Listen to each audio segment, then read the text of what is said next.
Hey guys, and welcome to another episode, another video of me talking and you listening to what I'm saying. Sorry, I had to go there. So another episode of Pathophys with Mac. And today, as you can see, finally the long-awaited video about metabolic acidosis and alkalosis. Sorry, I haven't been able to upload any video recently. I was a little bit sick.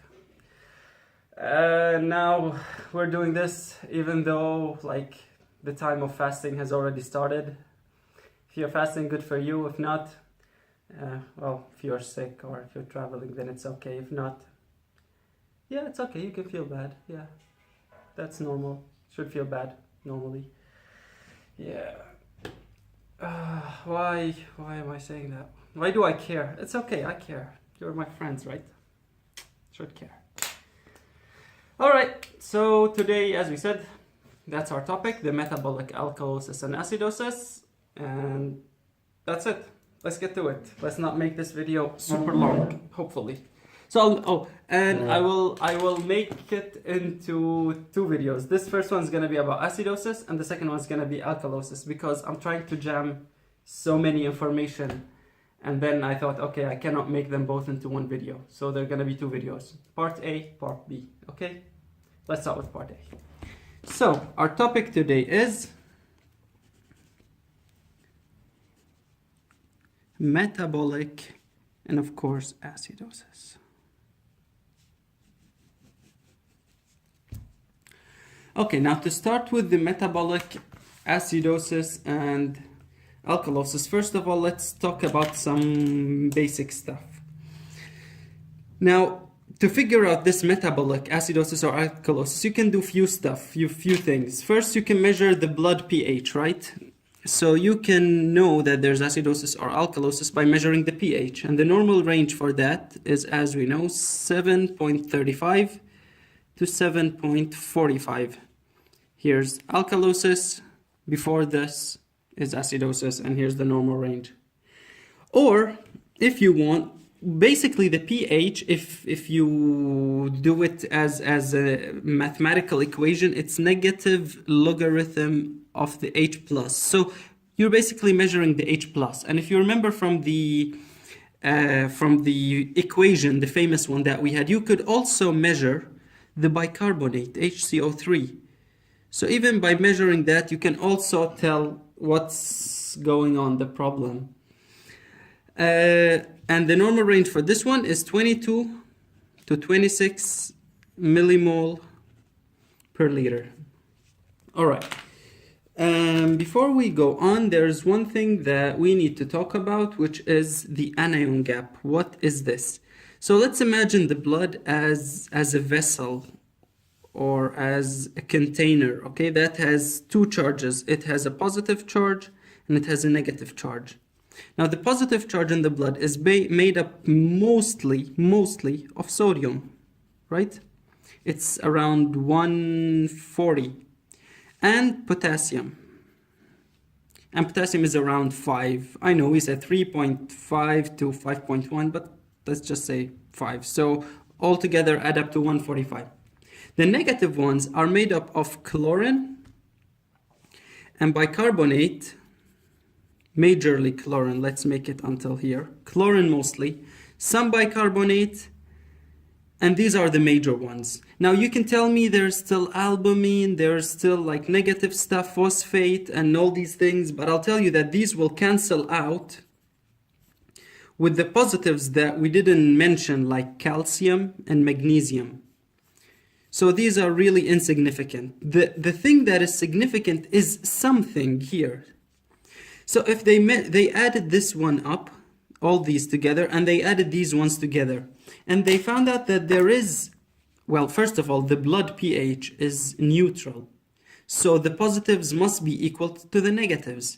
But then if you add them together, you'll see that the positives are more than the known, the well-recognized negatives.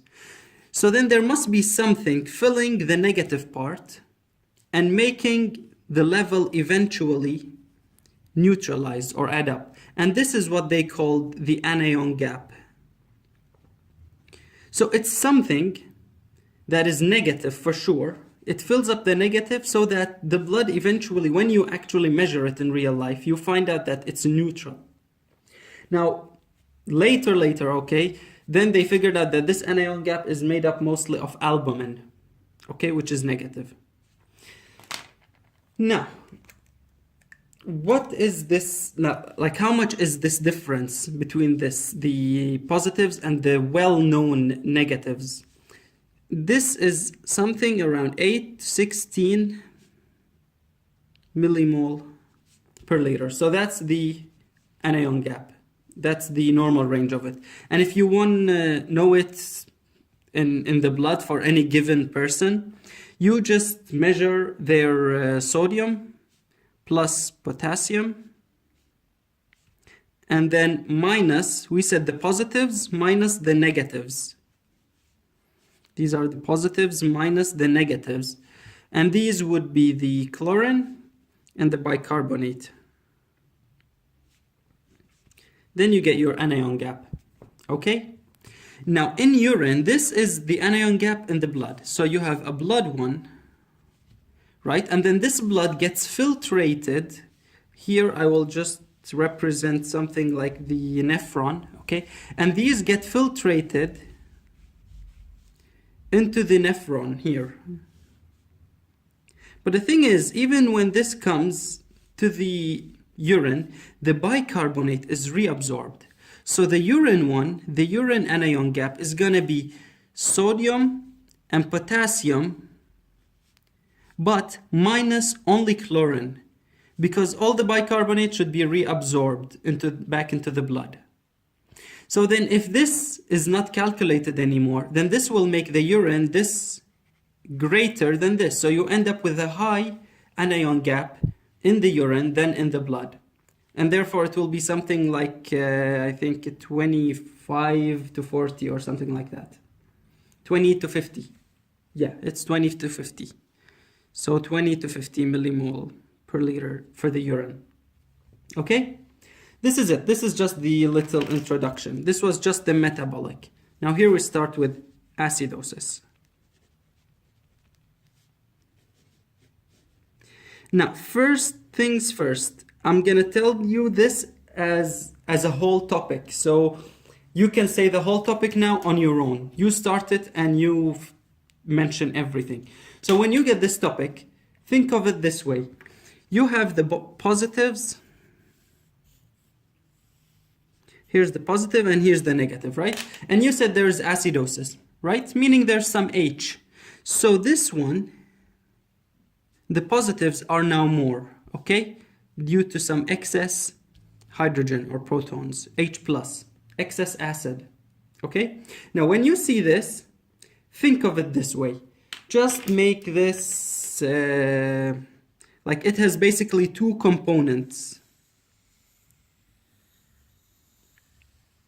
Okay, either or.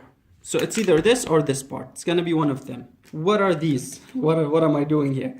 Okay, we said acidosis is there's increase in H. So either you have H gain or you have loss of bicarbonate, right? Either one will cause an acidosis. Now here's the thing. There's a classification further that includes these, okay?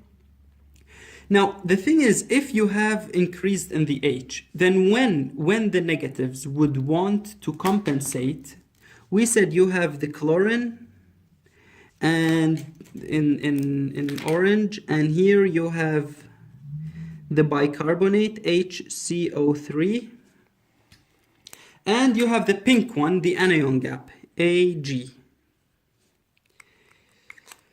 Now, in these two cases, you cannot have a type in which bicarbonate is increased, because by definition, it either has to be decreased, there has to be a loss, or there's nothing, it doesn't increase for sure, and only this one increases. What does this mean? That with this increase, you need to compensate for it. So how will this here be increased? This increase, the red one, how will it? Either the anion gap increases and makes up for it, or the chlorine increases, because this one is definitely dead. The bicarbonate cannot increase so much in a metabolic acidosis, because the problem is with low bicarbonate and high hydrogen. Therefore, we get the two subtypes, okay? Let me make this smaller. Okay, so here we have the two subtypes. First one, okay, if you have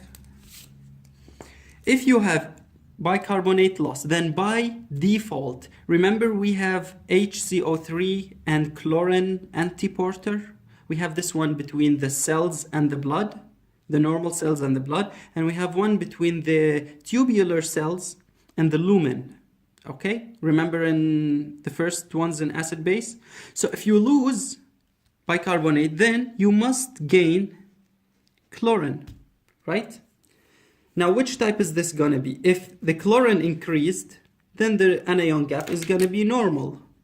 So, normal anion gap. And this is one type. And the second type is this one. So if you have gain in hydrogen, okay, so if there's not increasing chlorine, then the anion gap is gonna be high. So you will have high anion gap, normal chloremic, metabolic acidosis. Okay, now here we only figured out the namings of it. But how do we translate it into words that will tell us the causes or the reasons? How can we link that this cause is this type or this cause is the other one? Here's the thing. Remember what we said here? Bicarbonate loss. Just rewrite it. We said bicarbonate loss, okay? Now, the causes of this. How can you lose bicarbonate, okay? So one is bicarbonate loss. Okay, how do you lose it? When you say the word loss, then you have to say two things. Either the loss is renal or extrarenal. Right? As always, we always say these things. What's the renal cause that makes you lose HCO3? Remember the trick? The trick, right? If there's something wrong, here's the paper for it. Okay, here's the trick. If there's something wrong, we have a problem called RTA2. Okay? And you lose it. I'm not going to go through them again. I'll try to go a bit faster. So one of the problems that will cause acidosis, metabolic acidosis, is of course renal tubular acidosis. Okay, RTA. So acidosis. But which type is this? RTA2, because it's the one that loses bicarbonate. Or you could be losing the bicarbonate from extrarenal. How would you lose it? If you have diarrhea, you just lose it, right? Or if you have ureterosigmoidostomy. Remember this one? We said about this one that when you connect the ureters, so after the urine here, you cannot make it into the bladder, urinary bladder, or if there's an obstruction in the urethra, so you just connect the ureter into the GI tract, into the gut. And when this happens, when they have to do this for some reason, surgically, then the problem is that the intestines care about the sodium and chlorine, NaCl gain, okay? That's the problem, that these only care about NaCl, and if the mucosa of the intestines regain NaCl, then what do you lose? You will lose, because you're gaining sodium, you will lose potassium, and because you're gaining chlorine, you will lose bicarbonate. Okay? And here, okay? So you gain this and you lose that. And this is what happens in it. Another cause or case in which you might have it is after respiratory alkalosis. Now, if the body is undergoing respiratory alkalosis, then it will try to compensate it by doing the exact opposite. It will try to cause, instead of alkalosis, the body will try to do acidosis. Which type? Metabolic. Because if the problem is respiratory, you cannot fix it respiratory. Remember, we said no respiratory compensation if the problem is respiratory. So the body sometimes or can overcompensate, and you might end up with metabolic acidosis after respiratory alkalosis. Or if not the body by itself, but us as doctors, we might see a patient with respiratory alkalosis and we give him or her too much acid, too much acidic components, and he or she will end up with metabolic acidosis. So that's the other problem, okay? And this was all the first cause, the first reason. So you have cases in which you have bicarbonate loss. Another one would be, for example, if you have too much chlorine, okay, and too much acid. So you do end up with high chloremic metabolic acidosis, okay? So this and this, or this and this. So if you have H gain with a lot of chlorine, then you have the same thing. You'll have the hyperchloremic acidosis. So you have this and this. Okay, this is the second reason. When or what are the cases in which these can happen? Same thing. We say there's renal causes or they can be extrarenal. What are the renal causes? For example, something that increases the H. Think the H, the H, the H. Remember? RTA1. The H plus mishandling. Where's the paper? Here. So this was RTA1. We had a problem with something, either the HK antiporter or H pump or back leak of the H plus, ending up resulting in accumulation of H plus and acidosis. So this can happen, or if you have RTA4, if there is not enough aldosterone.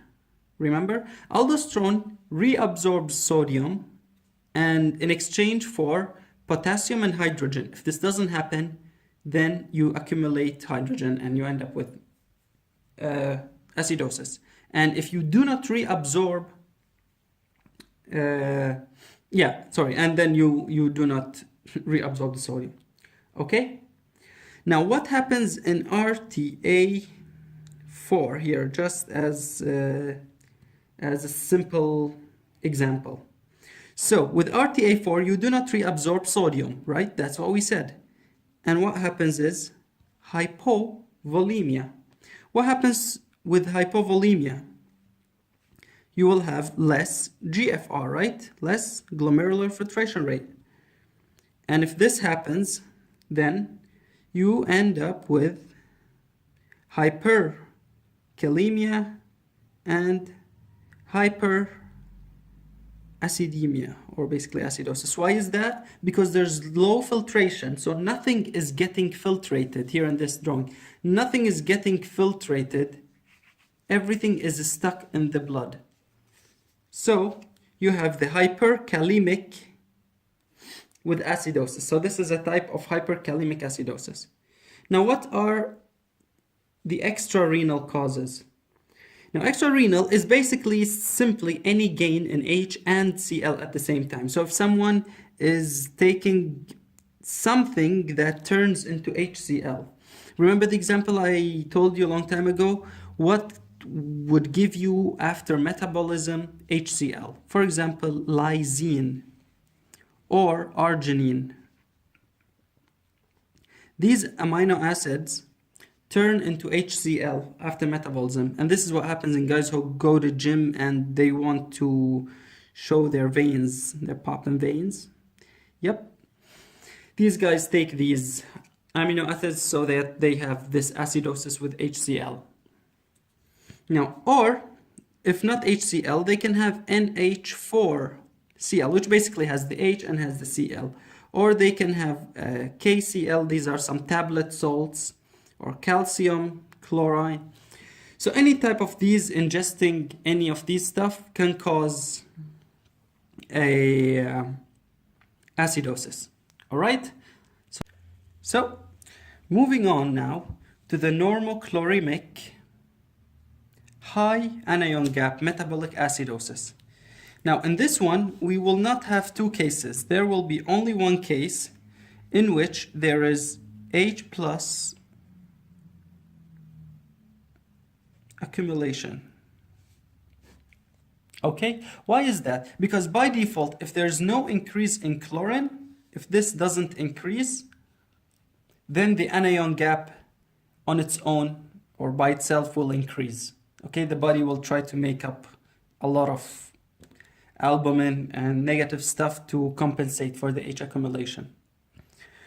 So, what are the causes or the cases that come with H plus accumulation? Now, whenever you say this, it's really, really easy. You just say this H is either coming from endogenous source or exogenous.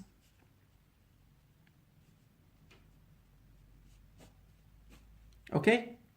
Endogenous, remember the acids that we said are in the blood? We have the lactic acid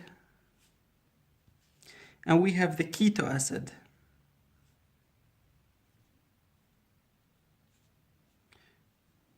So we have keto acids, lactic acids, and then we have something else. For example, I'm just going to tell you right now, if you have a chronic renal failure, in chronic renal failure, the H doesn't get filtered out. It's exactly just because you have low GFR, okay? Or it's the same thing as uremia, another name for it.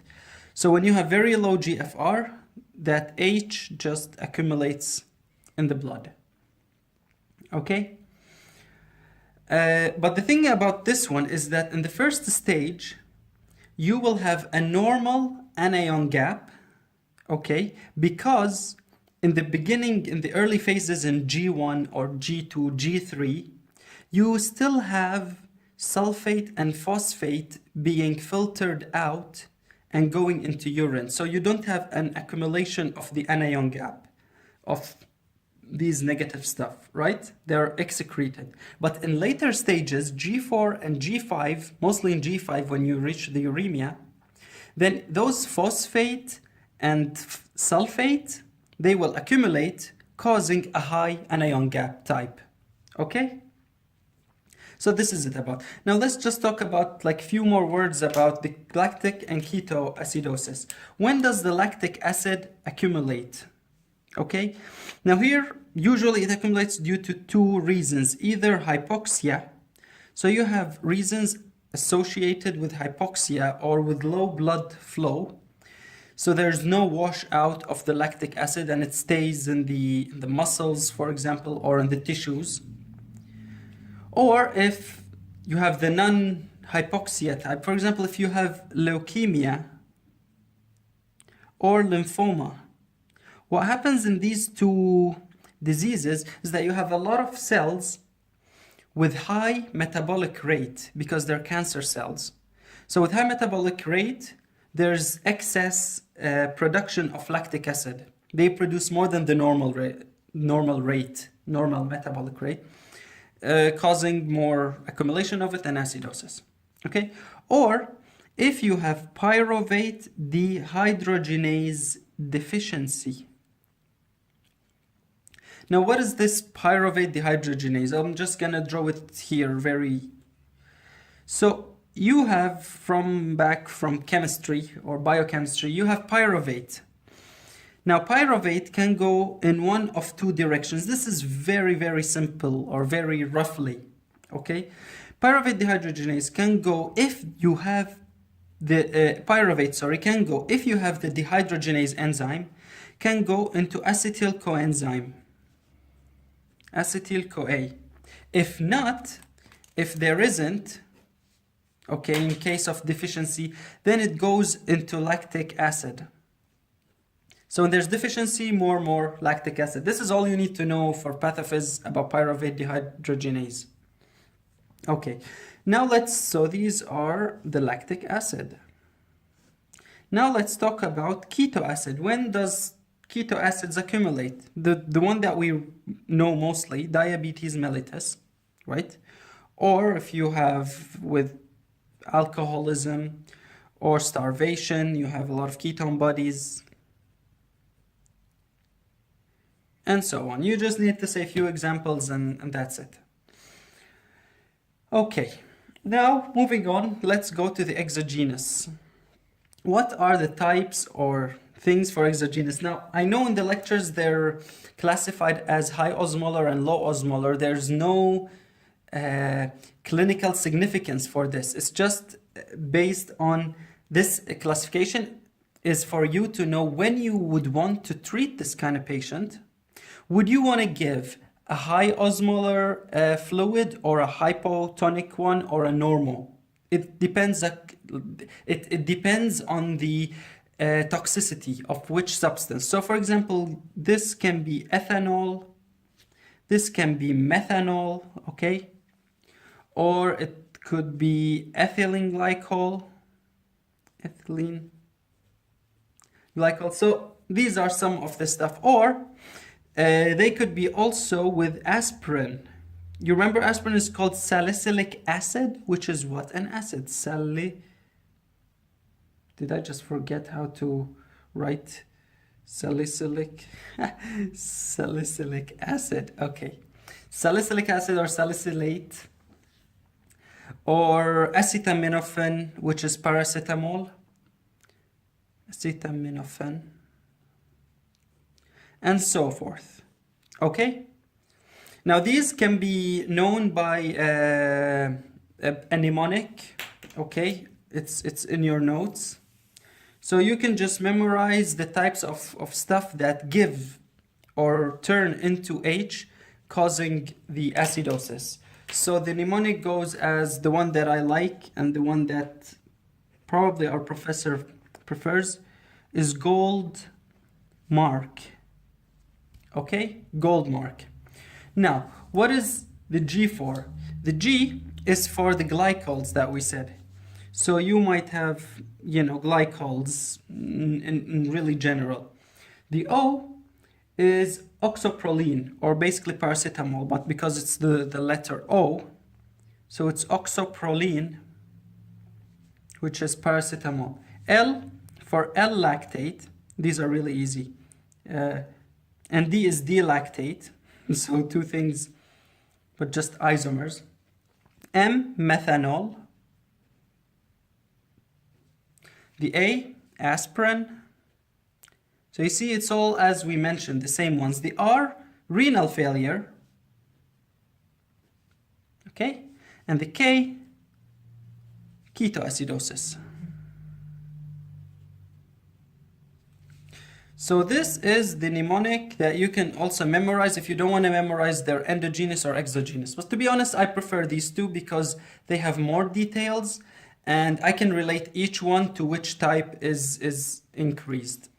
But it's up to you. Okay? Now what happens after all this mess, whether it's in here or in here? So in these two types, the hyperchloremic normal anion gap and the normal chloremic high anion gap, how does the body compensate? So let's talk about the compensation of the body. Because you have to say this part. We already mentioned it a long time ago. So for the compensation, you have short-term compensation, you have medium term, and you have long term. Now the short term are basically the equation, remember?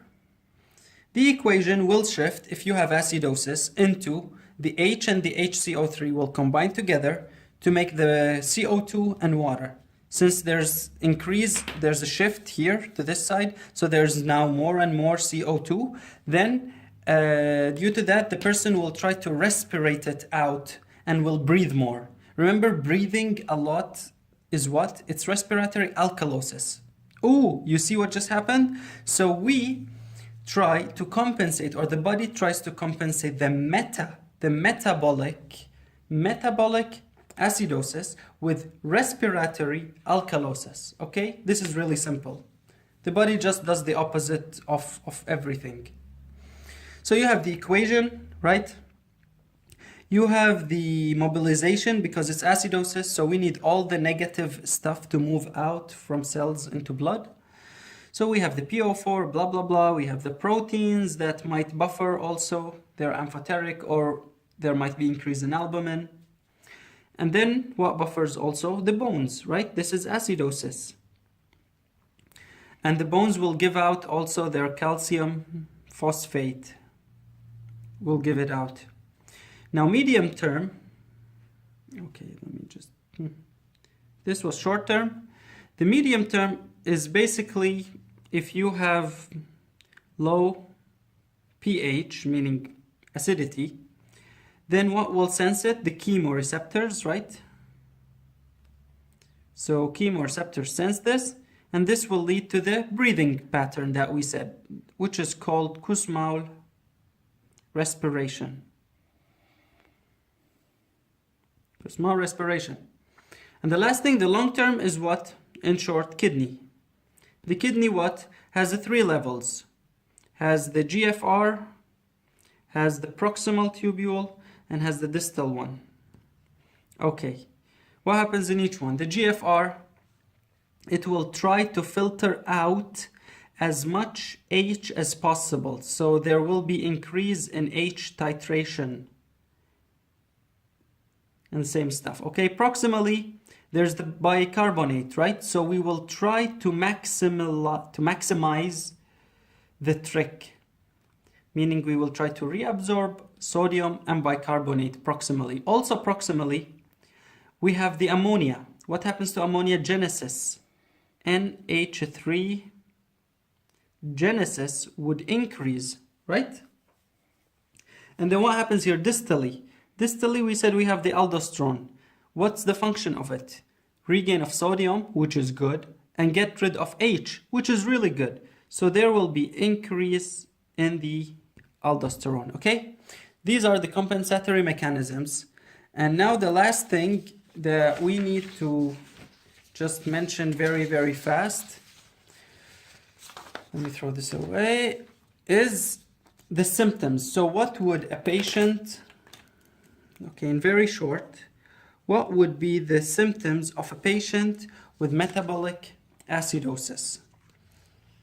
Basically, just think that this acidic milieu, the acidic environment, is not suitable for cells to function. So you have problems in the GI, problems in the CNS, problems with the cardiovascular system, problems in skin, and problems in bone. Okay, basically cells everywhere. Okay, what kind of problems in the GI? Okay, now in the GI, a patient might come with abdominal pain or anorexia, lack of appetite, nausea and vomiting. N and V, nausea and vomiting. Okay, CNS.